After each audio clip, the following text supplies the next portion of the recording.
Un grand bonjour à vous, TV Néo chez vous bien sûr, votre télévision locale, et au préambule de notre interview, eh bien je vous rappelle, si ce n'est pas le cas encore, n'hésitez pas à liker notre page TV Néo, bien sûr votre télévision locale. Alors, nous avons été avec vous en 2024, en 2023, nous sommes avec vous, nous serons avec vous en 2025. Nous avons la chance aujourd'hui, dans les studios de TV Néo, de recevoir une personnalité locale, une personnalité publique. Il est maire de Neuve-Maisons depuis 2020, Pascal Schneider. Bonjour. Bonjour Frédéric, merci de m'accueillir. Merci d'avoir accepté notre invitation. Toujours avec plaisir. Plaisir partagé. Alors pour cette interview, on avait de multiples questions donc à vous poser sur Neuve-Maisons. Ça fera le cadre d'autres interviews. Aujourd'hui, on va s'arrêter, on va mettre un coup de projecteur, si vous le permettez, monsieur le maire, sur la sécurité à Neuve-Maisons. Alors pas l'insécurité, mais la sécurité, c'est très important. Un sujet qui a fait beaucoup parler il y a quelques mois. Ça a fait même le déplacement de journalistes de TF1, nos confrères, qui sont venus ici à Neuve-Maisons par rapport à ces 30 km/h. Et c'est la première question que je souhaiterais vous poser. Pourquoi avoir instauré sur l'ensemble de la commune de Neuve-Maisons les 30 km/h? Merci Frédéric de me permettre d'expliquer, pas de justifier, d'expliquer, mais le premier objectif n'était pas de faire déplacer 32 médias nationaux. Oui. On a eu 32 médias sur cette opération-là. 32 médias qui se sont déplacés. 32 médias qui se sont déplacés ou que j'ai eu à distance ou enregistrés à distance pour être interpellés sur la protection, je parle plutôt de protection des automobilistes, des cyclistes et des piétons. Oui. Parce que la ville de Neuve-Maisons, ce sujet-là est arrivé sur la table municipale, parce que la ville de Neuve-Maisons n'échappe pas à ce que connaissent toutes les villes. Des problèmes de circulation, je ne parle pas que de l'accroissement, des problèmes de circulation liés à la vitesse, au comportement des automobilistes. Ça nous fait réfléchir, ça doit nous faire réfléchir. Et ce constat-là, on l'a fait avec beaucoup d'objectivité, d'autant que sur les années précédentes, nous avions connu 5 personnes renversées, 5 enfants de surcroît, sur des passages protégés. Donc, sur Neuve-Maisons. Sur Neuve-Maisons essentiellement, je ne parle que de Neuve-Maisons.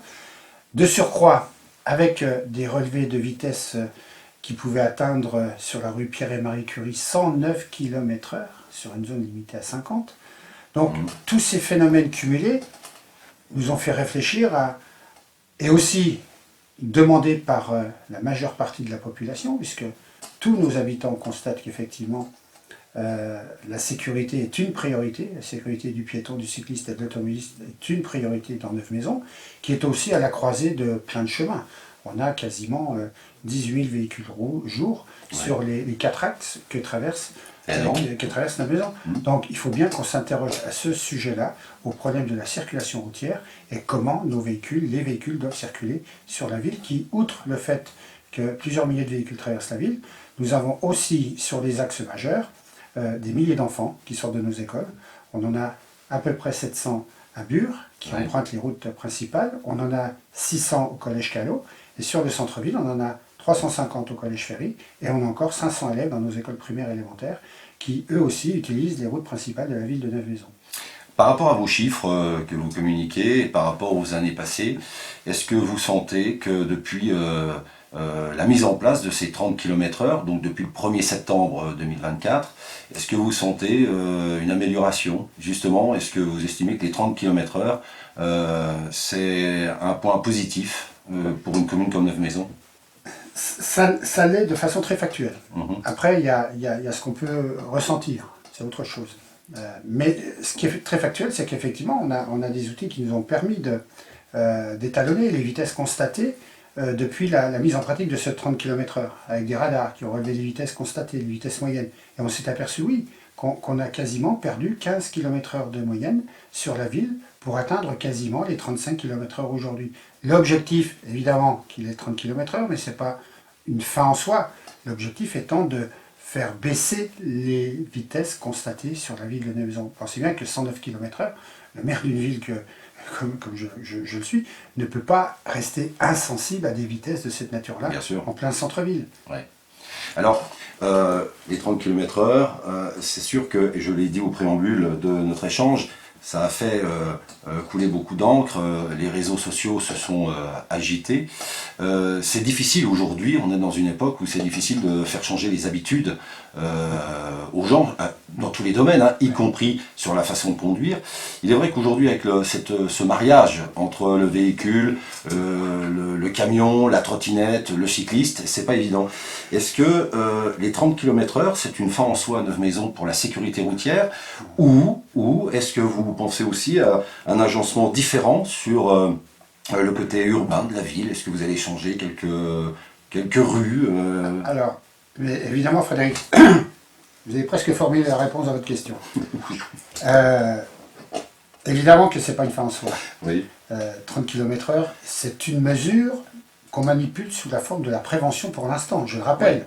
Oui. Hein, depuis le mois de septembre, instauration de cette mesure, nous ne sommes que sous la forme de contrôle préventif, Oui. Rien d'autre. Ça va changer évidemment, mais on restera quand même encore et avant tout dans des mesures préventives.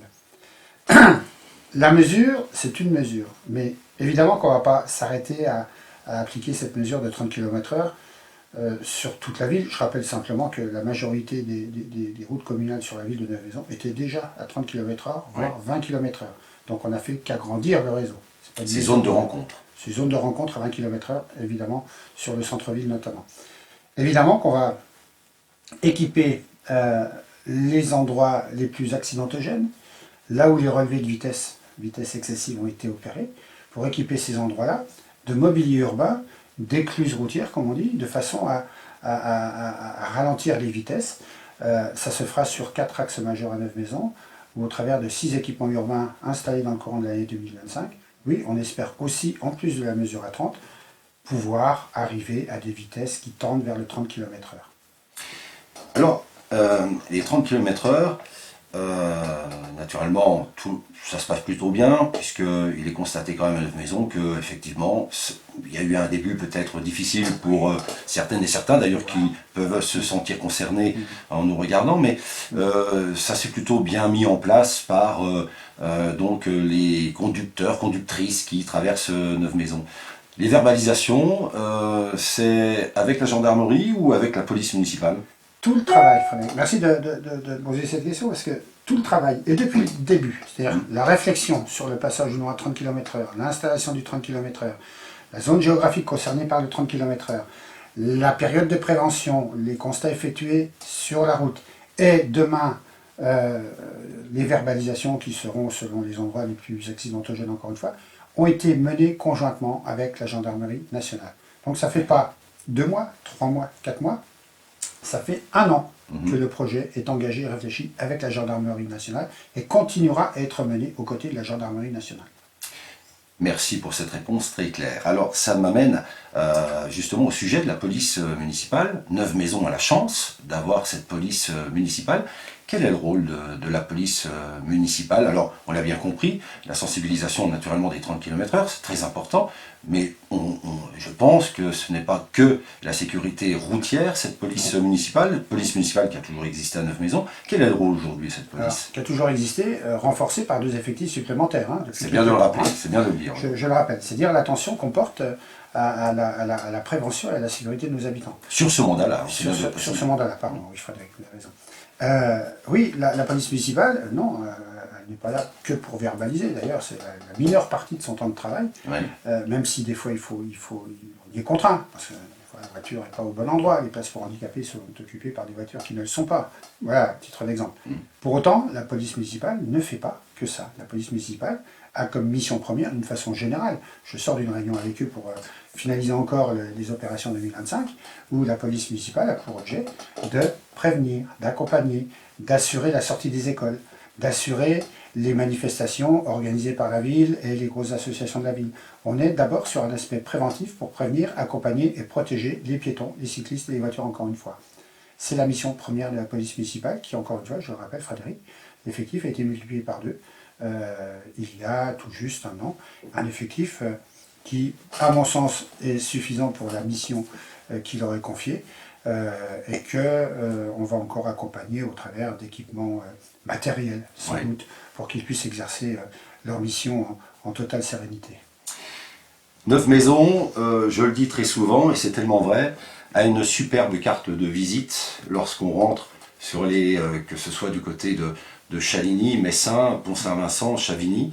Neuve-Maisons est une ville de cœur. Et on parle sécurité. C'est bon de rappeler aussi que vous mettez les moyens humains en place. Vous avez parlé de renforcement de la police municipale, de cette sécurité routière, où vous prenez bon soin de prendre à cœur cette sécurité du piéton, des enfants, des adultes, des véhicules également. Et puis il ne faut pas oublier cette vidéoprotection. Alors, encore une fois, merci Frédéric. La vidéoprotection, c'est... moi, j'ai pas de dogme là-dessus. Je suis très ouvert à tout et je considère que c'est un outil indispensable pour faire attention au mobilier urbain, à la ville, à la circulation, et qu'aujourd'hui, une ville comme la nôtre ne pourrait plus se passer de cet équipement. Je rappelle que l'équipement, c'est 14 caméras au total, Oui.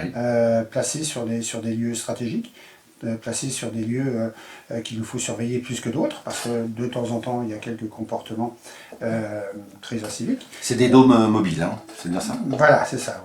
On a notamment 2 caméras qui Oui. peuvent se transporter d'un site à un autre. Et notre police municipale, tous les jours, tous les matins, selon les circonstances constatées sur la ville, observe et revisionne tout ce qui a pu se passer à cet endroit-là et à ce moment de la journée-là sur les caméras. J'estime qu'aujourd'hui, c'est un investissement qui valait le coup d'être entamé. On l'a fait dès notre arrivée dans cette mairie en 2020.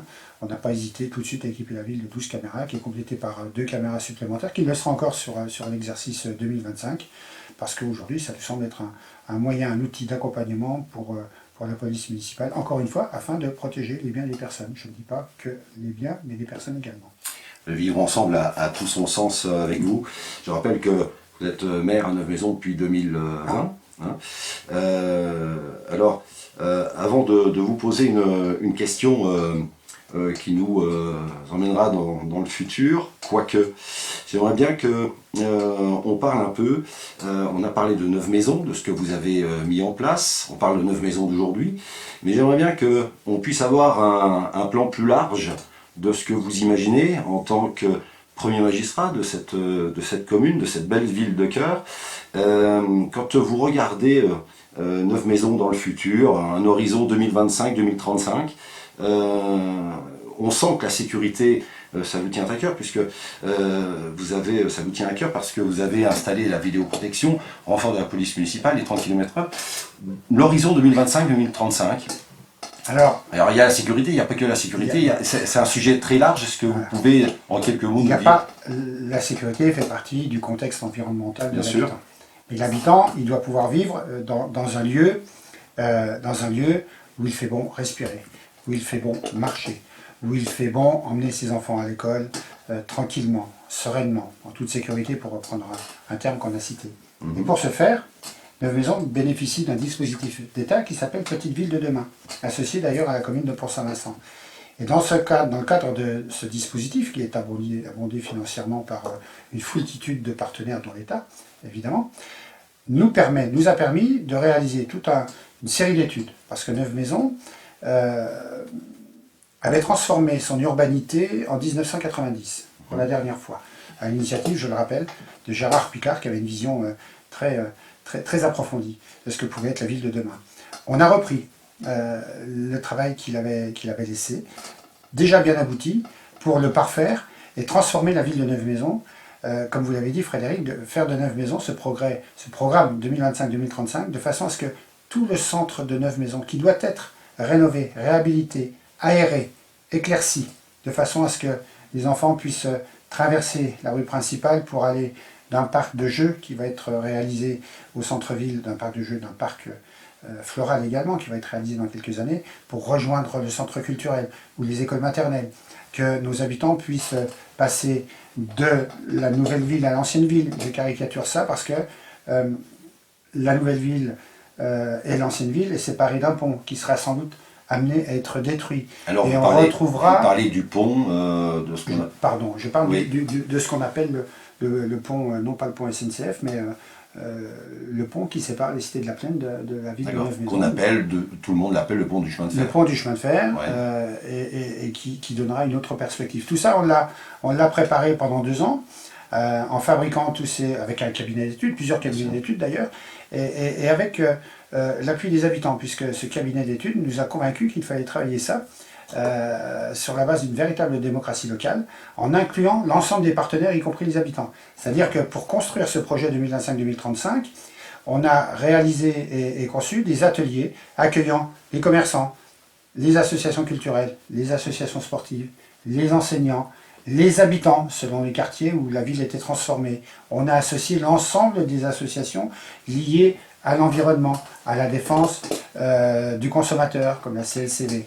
Et tout ce travail construit de cette façon-là, collectivement, nous a amené à produire un Neuve-Maisons 2025-2035 qui, sur le centre-ville, va être transformé quasiment de partout pour laisser la place à des endroits très aérés, à des parcs de jeux, à des parcs arborés, sans oublier évidemment, et je le dis parce que il est inutile d'opposer l'automobiliste au piéton, évidemment que ce projet-là fait aussi la place à une circulation automobile et puis à un stationnement automobile.